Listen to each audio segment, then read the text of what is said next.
ओम शांति। वैराग्य यदि आपके मन में उत्पन्न हो, आप वैरागी बनना चाहें और वैराग्य से कौन सा सौभाग्य प्राप्त होगा, इसकी पहचान करके हमें वैराग्य की ओर अग्रसर होना चाहिए। क्योंकि राग तो हमने जन्म जन्मांतर से बटोरते चले आए, लेकिन पतन ही हुआ, कंगाल ही हम बन गए। चाहे समझ हो, चाहे धन हो, चाहे इंसान का प्रेम हो, लेकिन इन सब से हमने एकदम खाली अपने आप को कर दिया। खोखला हो गए हम, केवल ढांचे रह गए, अंदर एकदम खाली। फिर उसमें क्या भर रहा? ईर्षा,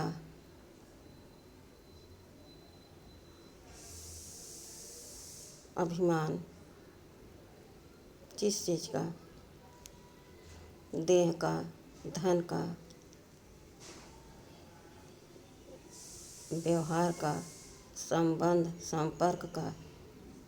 मुझे बहुत अहंकार आ गया।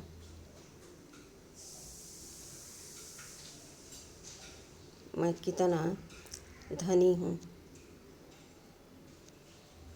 कितना सबसे मेरा व्यवहार है, मैं कितनी अच्छी हूँ, यह सब मेरे मन में विकार भर गए। अब मैं इन सब से मुक्ति पाना चाहती हूँ। मुझे गाइड करने वाला अब तक कोई नहीं था, और भगवान का दिया हुआ मेरे पास सब सद्गुण थे। लेकिन धीरे धीरे जैसे देह भान आता गया, मेरे अंदर वो सारे अवगुण भरते गए और गुण खत्म होते गए।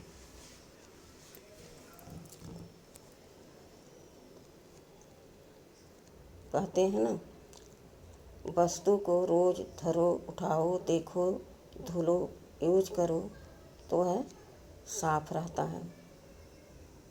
और एक कोने में धर दो साफ करके, तह करके, लेकिन वो कुछ दिन बाद खुद ब खुद मैला हो जाता है और फिर से उसे हमें धुलाई करनी पड़ती है। इसी प्रकार से भगवान का दिया हुआ सारे सद्गुण मेरे अंदर से धीरे धीरे नष्ट होते गए और अवगुण भरते गए। मैं अब अवगुण को ही अपना गुण मान रही हूँ और उसी अवगुण से सबके साथ हम व्यवहार करते हैं। इसलिए खुद मैं दुखी, सामने वाला दुखी, अगल बगल वाला दुखी, पूरा वातावरण खराब। अब फिर से भगवान आए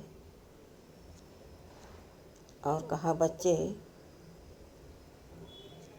मैं सर्वगुणों का सागर हूँ और तुम्हारा परम पिता परमात्मा शिव भगवान आज मैं कह रहा हूँ कि मैं तुम्हें फिर से सर्वगुणों की खान भर कर तुम्हें अपने साथ अपने घर ले जाऊंगा और फिर से तुम्हें नई सतयुगी राजधानी में भेजूंगा, तो तुम फिर से वही सद्गुण के हीरे मोती उच्चारोगे, एक दूसरे से प्रेम करोगे और सुखमय जीवन जियोगे। अब मैं राग को वैराग में बदलना चाहता हूँ।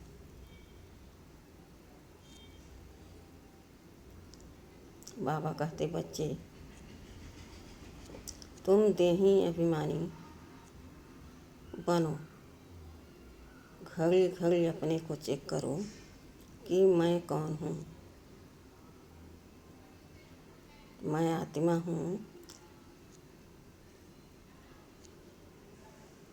यह कहना काफ़ी नहीं है।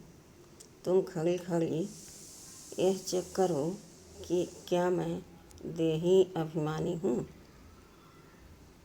अगर मैं किसी के साथ स्थूल धन, स्थूल व्यवहार, जोर से आवाज़, तिरछी आँख करके व्यवहार कर रही हूँ, बोल रही हूँ, तो क्या ये देही अभिमानी की स्थिति है मेरी?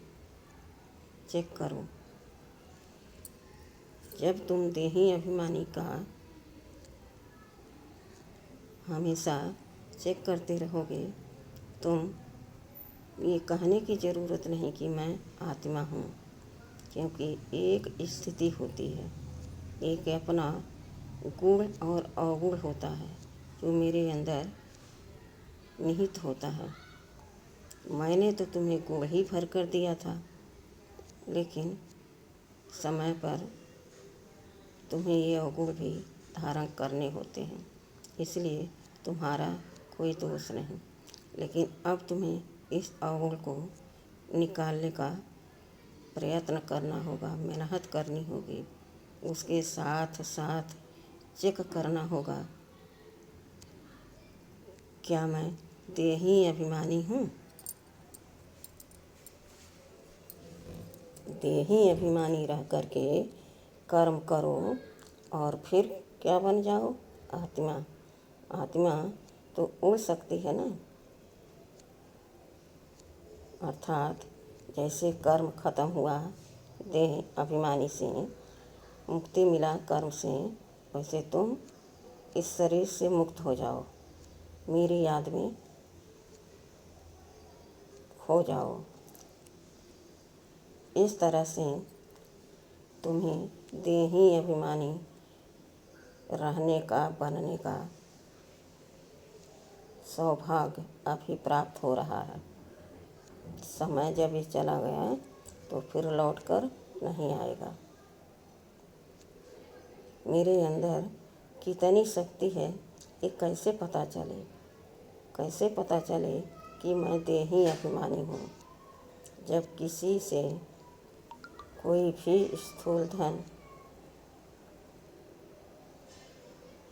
बिगड़ जाए, नुकसान हो जाए और मैं उसे मीठी बाणी से, धीमी आवाज़ से, मधुर आवाज़ से उसको हम कहीं, अरे भाई हो गया, चलो जाने दो, वो तो होता ही रहता है, आगे से ध्यान देना, तो उसको भी संतोष होगा, खुशी होगी, शक्ति बढ़ेगी और तुम्हें चेक करने का मौका मिलेगा। तुम्हें समझ पाओगे कि मैं देही अभिमानी हूँ। तो तुम्हें यह कहने की आवश्यकता नहीं पड़ेगी घड़ी घड़ी कि मैं आत्मा हूँ। आत्मा तो उड़ता पंछी है, लेकिन तुम्हें तो इस देह में रहकर सबसे तोड़ निभाना है। संबंध, संपर्क, बोल, कर्म, सोच, संकल्प सब कुछ इस देह में रहते हुए देही अभिमानी की स्थिति में रहकर यह सारे कर्म करने होंगे और इसकी तुम्हें परख होनी चाहिए। जांच कर रहे हो तो उसके साथ साथ परख भी होनी चाहिए। कभी कभी हम अपने आप को स्वयं गलत कर्म करते मगर दिखाई नहीं देता। खुद हम गलत करते और कहते हैं भाई मैं तो देही अभिमानी हूँ, मैं कभी देह भान में आता ही नहीं हूँ, जबकि अपने मुँह मियाँ मिट्ठू बनना है। अगर तुम्हारे अंदर परखने की शक्ति है तो यह कहने की ज़रूरत नहीं पड़ेगी। सामने वाला तुम्हें खुद कहेगा कि भाई कुछ भी हो जाए, कभी इनको क्रोध नहीं आता, कभी किसी से गुस्सा, नफरत, ईर्ष्या नहीं करती हैं और बहुत सकुशल व्यवहार करके सबको खुश रखती हैं। तो तुम्हें कहने की ज़रूरत नहीं पड़ेगी। हम घड़ी घड़ी खुद अशांत हो जा रहे हैं, जोर से बोल रहे हैं, चिल्ला रहे हैं, तो हमारी स्थिति कौन सी है?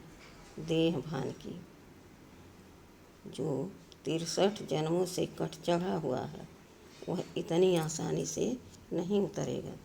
इसलिए बाबा कहते हैं मेहनत करो, पुरुषार्थ करो, हमेशा चेकिंग करो कि मैं देही अभिमानी हूँ।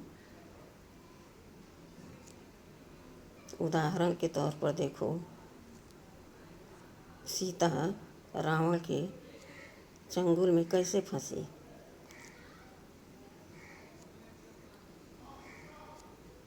जब राम, सीता, लक्ष्मण वन में थे, तपस्वी थे, त्यागी थे, लेकिन क्या था? परखने की शक्ति नहीं थी।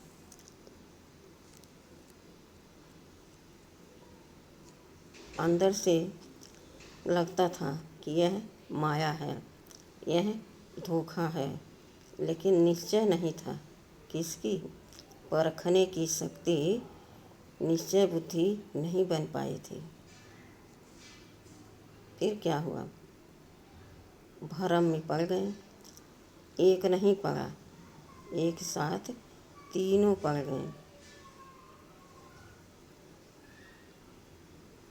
जब मारीच ने मृग का भेष बनाया और आकर के कुछ दूर पर कुटिया की आवाज़ देने लगा,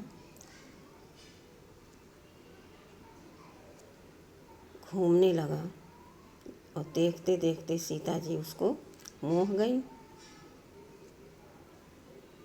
जितना सीता जी देखती उतना वो दौड़ता इधर उधर कि मुझे देख करके ये आकर्षित हो जाए, और वही हुआ। जिसका डर था वही हुआ। लेकिन यह संशय नहीं था कि इस तरह से हम धोखे में पड़ेंगे,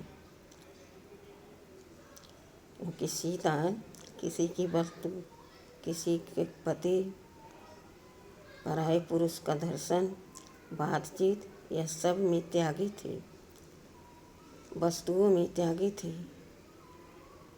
तपस्या में पूर्ण एकदम परिपक्व थी। तभी तो 14 वर्ष का वनवास तपस्या के रूप में ही काटा। लेकिन धोखा किसने दे दिया? एक माया ने, एक मायावी हिरण अपना रूप बनाकर आ गया। और वो कौन था? रावण का भांजा। अब रावण कौन है? राक्षस तो है ना। इसे कहते हैं राक्षस। राक्षस का नाम सुनते ही भय आ जाता है, और वो राक्षस ही था। सीता जी उसको देख देख के मोहित होने लगी। उन्होंने कहा राम से, देखो कितना सुंदर सोने का मृग है, उसे आप मेरे लिए आखेट करके ले आएंगे तो मैं अपनी कुटिया में पूजा के स्थान पर रखूँगी, उसकी आसनी बनाऊँगी, आप उस पर बैठ कर के पूजा करेंगे, वगैरह वगैरह तमाम बातें राम जी को समझाने लगी। राम जी सीता जी की बात टाल न सके और बिना विचारे उस पर आखेट करने चले गए। और वह तो जाल बिछा कर बैठा था। ज्यों ज्यों राम जी पास में जाते त्यों त्यों वह मृग दौड़ता, समझ गया कि अभी मुझे ज़रूर मारेंगे। और दोष उसका नहीं था, वो भी फंसा था। कैसे? अगर वो मृग न बनता और राम के पास न आता, इस तरह से सीता मोहित न होती, तो रावण उनको खुद मार देता, क्योंकि रावण को यह पसंद नहीं कि मेरी बात का कोई उल्लंघन करे। इसलिए उसको मारीच का भेष बनाना पड़ा। विचार किया कि मैं राक्षस खुद हूँ, राक्षस कुल का हूँ, और मेरा मामा भी राक्षस है, माया भी है।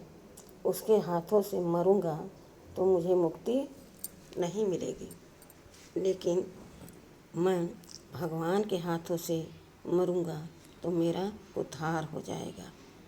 तो सबसे उत्तम रास्ता है कि हम भगवान के ही शरण में चले जाएं और माता सीता को इतना हम लोभायमान कर दें, इतना आकर्षित कर दें कि मेरे पीछे राम जी को सीता मैया भेज दें और मेरा वध कर दें।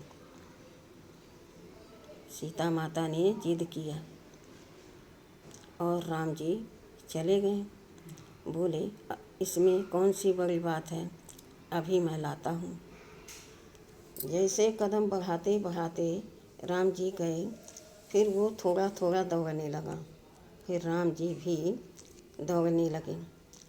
वह दौड़ते दौड़ते बहुत दूर ले गया। अंत में उसको वो स्थान अच्छा लगा और वहाँ पर वो छुप गया, और राम जी भी छुप के उसको मार दिए। फिर उसने आवाज़ लगाई, हाय राम, हाय लक्ष्मण, हाय सीता। ऐसे जब कहें तो सीता मैया को फिर सुनाई दिया। उन्होंने लक्ष्मण से कहा, भैया देखो, आपके भाई संकट में हैं। यह सुनकर राम लक्ष्मण मुस्कुराए और बोले, भाभी क्या कहती हो? सारे संसार का रखवाला, उनको भला मारने वाला कौन पैदा हो गया? सीता जी को यह बात अच्छी नहीं लगी। बोली, तुम्हारे में तुम्हारे भैया के प्रति कोई प्रेम नहीं, मैं खुद ही जाती हूँ। यह सुनकर लक्ष्मण ने कहा, रुको भाभी, मैं जाता हूँ। और उन्होंने रेखा खींच करके कहा कि आप रेखा के बाहर मत निकलना, और वो चले गए। जैसे उधर थोड़ी दूर तक पहुँचे, उधर से राम आ रहे थे और बोले, लक्ष्मण तुम यहाँ कैसे आ गए?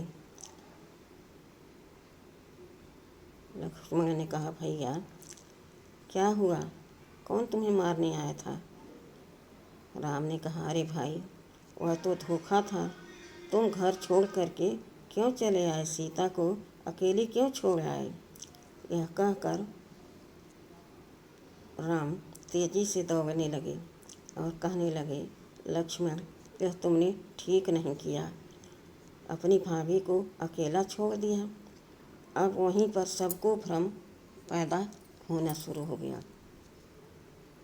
जब घर पर आए तो कुटिया सून थी, वहाँ कोई नहीं था। रावण सीता जी को लेकर चला गया था। अब वन वन भटकने लगे। हे खग, हे मृग, हे मधुकर श्रेणी, तुम देखी सीता मृग नैनी, मेरी सीता खो गई है। तुम सबको मैं साक्षी मान करके उनको यहाँ रखा था, तुम सब उनके रखवाले थे। कोई तो उत्तर दो। कोई कुछ नहीं जवाब देता, और भटकते भटकते राम सीता जी को ढूंढते आवाज़ लगाते चले जा रहे थे। तभी एक जगह पर घायल जटायु ने दिखा और कहा, जोर जोर से राम राम कह के चिल्ला रहा था। तभी वहाँ लक्ष्मण ने कहा, भैया वहाँ देखो किसी की आवाज़ आ रही है।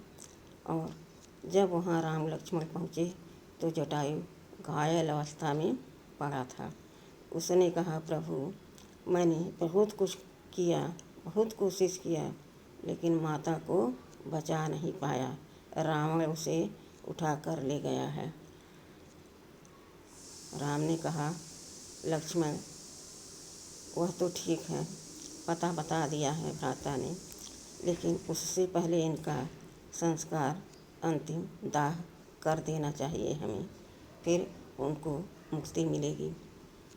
उनको मुक्त करके फिर आगे बढ़े और फिर उनका यह कार्य आगे बढ़ गया। आगे चले तो वहाँ हनुमान जी मिले, जिसके कारण सीता माता का पता लगा और फिर छुड़ा करके राम उनको ले भी आए। लेकिन सीता खुद फंसी और भ्रम में सबको डाल दी। परखने की शक्ति नहीं थी, त्याग था, तपस्या थी, संतुष्टता, संपन्नता, सब कुछ था, धैर्य था, लेकिन परखने की शक्ति नहीं थी, तो धोखा खाया ना। इसी तरह से अब हमें हमेशा खड़ी खड़ी यह चेक करना चाहिए कि मैं देही अभिमानी हूँ, क्योंकि देह से अलग हो करके मैं यहाँ कुछ कार्य नहीं कर पाऊँगी, कुछ व्यवहार किसी से संबंध संपर्क में नहीं निभा पाऊँगी। तो दो रास्ते हैं, एक तो तुम देह का अहंकार लेकर के उनसे तोड़ निभाओ, और या तो तुम देही अभिमानी बन के उनसे कर्म व्यवहार में आओ। अब यह तुम्हें खुद जज करना है। भगवान ने आकर के तुम्हें सब समझा दिया। करना तुमको है, करोगे तो पाओगे, नहीं करोगे तो जैसे आज हो ऐसे फिर होगे। जहाँ जन्म लोगे इसी अनुसार मिलेगा। तो क्या चाहिए? वैराग तब आता है जब हमें अभी जो वस्तु है उससे कई गुना अच्छा मिलने वाला है, तो हमें इस वस्तु से वैराग ऐसे आता है कि इसको मैं फेंक देता हूँ और दौड़ करके उसके पास चला जाता हूँ जो इससे कई गुना अच्छा है, सुंदर है, टिकाऊ है और हमें आराम देता है। इसे कहते हैं वैराग्य। किस वस्तु से हमें वैराग आ गया और उससे अच्छा हमें कहाँ पर मिल रहा। तो भगवान ने ब्रह्मा बाबा के तन में आकर स्वयं बोला, यह दुनिया विनाशी है, यह सब विनाश होने वाला है, और तुम देखो चतुर्भुज रूप अपना। इस तरह से बाबा ने ब्रह्मा बाबा के तन से सारा साक्षात्कार कराया और फिर ब्रह्मा बाबा को इस दुनिया से वैराग आ गया, हर एक चीज़ से वैराग आ गया। अपना वो फोटो देखते बार बार, देखो मैं कितना सुंदर ड्रेस पहना हूँ, कितनी सुंदर राजधानी में हूँ, और ये कहाँ लड़ाई झगड़ा काट मार मेरा तेरा लगा पड़ा है। वैराग आ गया, और वैराग आया तो त्याग भी स्वतः आ गया, छोड़ दिया सब कुछ। हीरे का व्यापार था, हीरे की परख थी, मट्टी दिखने लगा। जैसे कंकड़ पत्थर होते हैं ऐसे वह सब दिखने लगा और सब त्याग दिया। लेकिन पहले वैराग आया, उससे पहले हमें यह पता चला कि इससे बहुत बेहतरीन हमको वस्तु मिलने वाला है, तो हमें वैराग आया। फिर इन सब का मैंने त्याग किया। अब मैं उस दुनिया को ही याद करूं, जो दे रहा इतना सुंदर दुनिया, उसको याद करूं। तो चेक करना पड़ेगा कि मैं देही अभिमानी हूँ। वैराग गया इस दुनिया से, त्याग हुआ इस दुनिया का, तो अब देह का भी त्याग हमें करना है जीते जी। देह का भान छोड़ना और देही अभिमानी का भान इमर्ज करना, इसे कहते हैं त्यागी तपस्वी मूरत। और फिर राज राजेश्वरी ज्ञान ज्ञानेश्वरी भी राजपद प्राप्त करते हैं। पहले हमें ज्ञान धारण किया, योग किया, फिर हम राजा बने, रानी बने। है तो सहज मार्ग, लेकिन चेकिंग बहुत कठिन है, अनुभव बहुत गड़बड़ है। कभी कभी हम अपने आप को चेक ही नहीं कर पाते, महसूस नहीं कर पाते कि मैं गलत कुछ कर रही हूँ। बाबा ने कहा इसका एक ही तोड़ है, तुम देखो कि मैं देही अभिमानी हूँ। देही अभिमानी मुंह लटका करके किसी से बात नहीं करता, ऊंची आवाज़ में कोई बात नहीं करता, आंखें टेढ़ी करके कोई किसी को नहीं देखता। वह है देही अभिमानी की निशानी।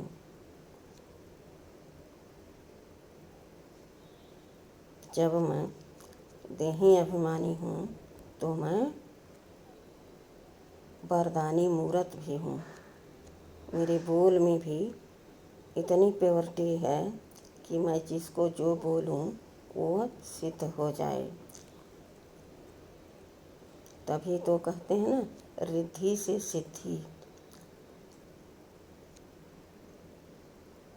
बाबा ने इस तरह से हमें सब कुछ समझाया और एक तोड़ बताया क्या करने के लिए, देही अभिमानी बनने के लिए, कि तुम घड़ी घड़ी हर बोल में, कर्म में, अपनी दृष्टि में, सोच में, संकल्प में देखो कि क्या मैं देही स्थिति में किसी से बोल रही हूँ।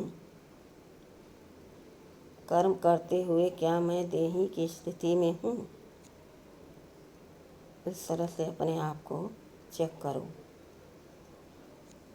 और चेक करते करते एक दिन परिपक्व अवस्था आ जाएगी, कोई तुम्हें हिला नहीं पाएगा, जिसे कहते हैं कर्मातीत अवस्था। शरीर में रहते, कर्म करते, दुनिया के बीच में रहते, कोई किसी बात का तुम्हें हलचल नहीं पहुंचा सकता। इसे कहते हैं कर्मातीत अवस्था। बाबा ने कहा बच्चे देखो, कुछ पाने के लिए कुछ खोना पड़ता है। तुम सोचो कि यह सब भी बना रहे गुप्त रूप में, और अपने आप को हम कहें कि हम देही अभिमानी हैं। अभी अभी हमने किसी के ऊपर खूब जोर से चिल्लाया और अभी अभी हम कह रहे हैं कि हम देही अभिमानी हैं। दोनों एक साथ नहीं चल सकते, चलते हैं साथ साथ, लेकिन एक को छोड़ना पड़ता है। लेकिन एक बार इस जीवन में कभी भी देह अभिमान छोड़ नहीं सकता जब तक इस शरीर में हो और इस ज्ञान को सुन रहे हो, समझ रहे हो, देही अभिमानी बनने का प्रैक्टिस कर रहे हो।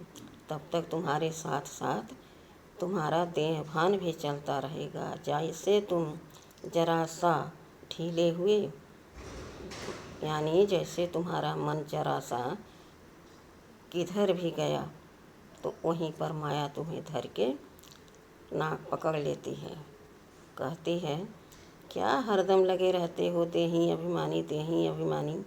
कभी देह भान में भी आकर कर देखो, तुम्हारा कितना रुतबा होगा, कितना लोग तुमसे डरेंगे और कितनी तुम्हारी बात मानेंगे। तभी तो लोग कहते हैं, अरे घर में थोड़ा सा तो चिल्लाना पड़ता है, नहीं तो घर का काम काज कैसे चलेगा। सब कोई कदर नहीं करेगा, इसीलिए चिल्लाना पड़ता है। लेकिन बाबा कहते ज्ञान के सागर, प्रेम के सागर, आनंद के सागर के बच्चे हो तुम, मास्टर आनंद सागर। और तुम कह रहे हो कि थोड़ा क्रोध करना पड़ता है। यह क्या हुआ? यह तो गमरूरी हुई। अपने मन से जो चाहो सो कर दो, इसका रिजल्ट क्या निकलेगा। इस तरह से अगर कहे स्टूडेंट, अब 100 सवाल मैंने सही किए और एक उसमें गलत हो गया तो वो तो होता ही है, होने दो, तो होता ही है, तो कट्टम भी तो होगा, नंबरवार पद मिलेगा। यह भी चेक करना चाहिए। वैसे भी मैं आत्मा हूँ, ज्ञान स्वरूप, शक्ति स्वरूप, प्रेम स्वरूप, आनंद स्वरूप, कितने मेरे स्वरूप हैं गुणों के। और फिर मैं अवगुण को धारण कर लेती हूँ, उस अवगुण का चादर ओढ़ लेती हूँ, मेरे गुण ढक जाते हैं। गलती किसकी है? तो इसके लिए क्या करना पड़ेगा हमें? घड़ी घड़ी हमें चेक करना पड़ेगा, क्या मैं देही अभिमानी हूँ? और सबसे सहज विधि है यह चेक करना। फिर मुझे यह नहीं कहना पड़ेगा कि मैं आत्मा हूँ। देह में रहते हुए आत्मिक स्थिति में रहकर काम करो, व्यवहार करो, बोलो, संकल्प करो, तो तुम्हारे देह का भान मिटता जाएगा। फिर तुम्हें यह नहीं कहना पड़ेगा कि मैं आत्मा हूँ। आत्मा तो तुम हो ही। देही अभिमानी स्थिति में काम करो और आत्मिक स्थिति में उड़ जाओ, परम धाम, सूक्ष्म लोक, सतयुगी राजधानी में, मधुबन में घूम के आना। आके फिर देखो, चेक करो कि मैं मधुबन गया था कि कहीं देह अहंकार में और कहीं गया था। यही तुम्हारी सूक्ष्म चेकिंग है। इसे वैराग्य कहते हैं।